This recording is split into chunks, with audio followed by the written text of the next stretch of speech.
j'inviterai maintenant le membre de la couronne pour faire un petit peu de questions.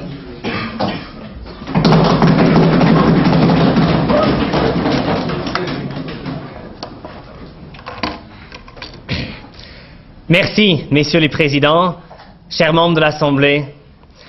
Vous savez, l'idéal des Lumières, c'était de lutter contre l'obscurantisme. Et si Emmanuel Kant a dit « oser penser », aujourd'hui, nous disons « oser jouir ». Il est très simple. L'argumentaire entier de l'opposition tient sur une seule chose, la peur. La peur qu'on pourrait vexer autrui, la peur qu'on pourrait faire du tort à quelqu'un, la peur que peut-être briser avec la tradition pourrait causer un désastre, la peur que peut-être on pourrait justement faire de la peine à quelqu'un. Si vous évacuez cette peur, il n'y a plus rien. Je vous présenterai deux arguments essentiels. D'abord, l'autonomie sexuelle et ensuite la santé publique. Deux arguments intimement liés à notre ligne directrice, qui est cette ligne de progrès et d'égalité réelle. D'abord, l'autonomie. Vous connaissez tous le principe, je vous le présente rapidement encore une fois. Autonomos, se donner sa propre loi. Or, si vous êtes élevé avec la honte, si vous êtes élevé avec une culture qui vous dit « vous êtes un grain de sable », vous êtes un morceau de sang dans l'univers. Vous êtes ignoble. Votre corps est dégueulasse. Comment pouvez-vous réellement faire un choix éclairé si d'abord vous partez avec une culture qui vous inculque la haine de soi? Vous n'êtes pas libre. Vous n'avez pas un esprit entièrement dégagé qui permet de choisir rationnellement votre propre chemin. Vous n'êtes pas libre, vous ne le laissez pas, vous devez le devenir. Et c'est uniquement en présentant de l'information aux gens, une information qui viendra donner le choix aux gens qui pourront être réellement autonomes et se faire leur propre loi, se faire leur propre chemin. À moins que l'opposition croie réellement qu'on doit imposer la culture à quelqu'un, il faut laisser ces individus-là le choix de refuser leur culture ou d'en embrasser une nouvelle. Ça, c'est l'idéal d'une culture, une vraie société multiculturelle, où on accepte la différence même dans l'individu. Et donc, le fait de connaître son corps, c'est à la base de choisir comment utiliser son corps. Car comment pouvez-vous choisir quand vous ne savez pas? Deuxièmement, je veux lier à cette idée d'autonomie sexuelle le Saint Graal sexuel, que je l'appellerais. En ce moment, on donne honte à ceux qui se masturbent.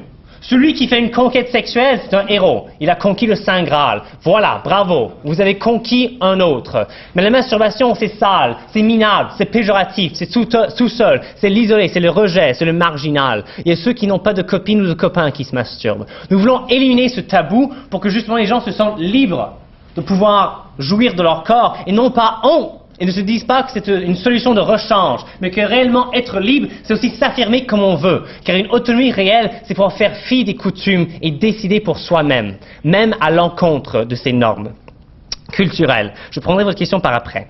J'aborderai maintenant la question de la santé publique. La santé publique exige une information également partagée. Or, à cause de la honte, à cause de ces petits rires, on n'ose pas en parler. D'ailleurs, même la membre de l'opposition, on voit justement cette frustration chez elle. Elle ne veut pas parler des techniques sexuelles.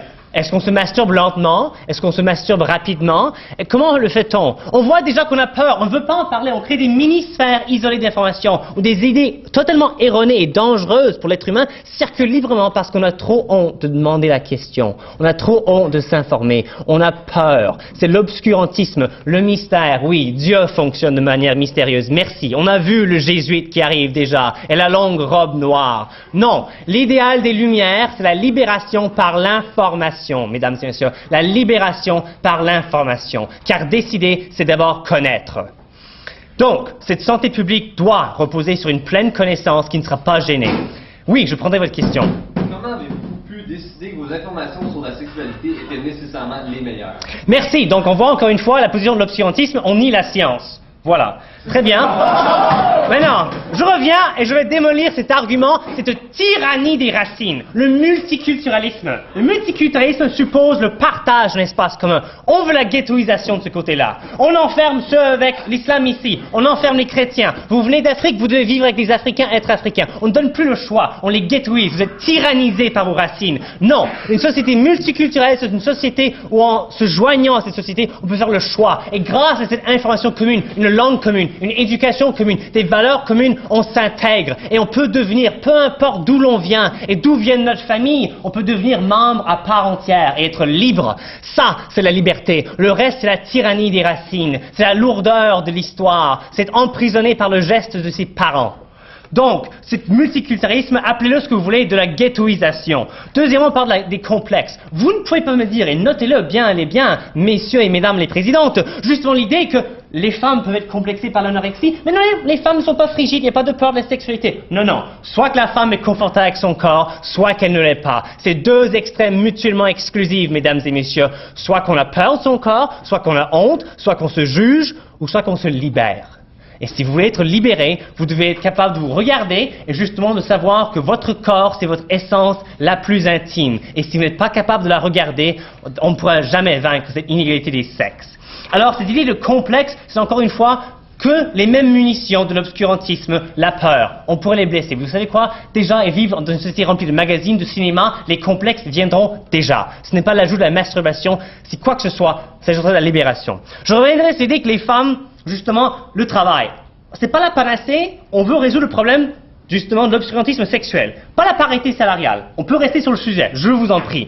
Deuxièmement, on parle des techniques. Écoutez, on enseigne l'art visuel à l'école, on enseigne le hockey. On ne dit pas que tout le monde doit jouer également. On met des règles, on met des standards, on essaie d'enseigner l'information, mais les gens sont libres de varier. Merci beaucoup. L'éducation n'impose pas, justement, des œillères. Si l'éducation fait quoi que ce soit, c'est qu'elle enlève les œillères. Parce qu'elle vous donne la compréhension, qui vous donne la capacité de choisir comment le faire, parce que vous comprenez qu'est-ce qui produit quoi. Là, on parle du mystère.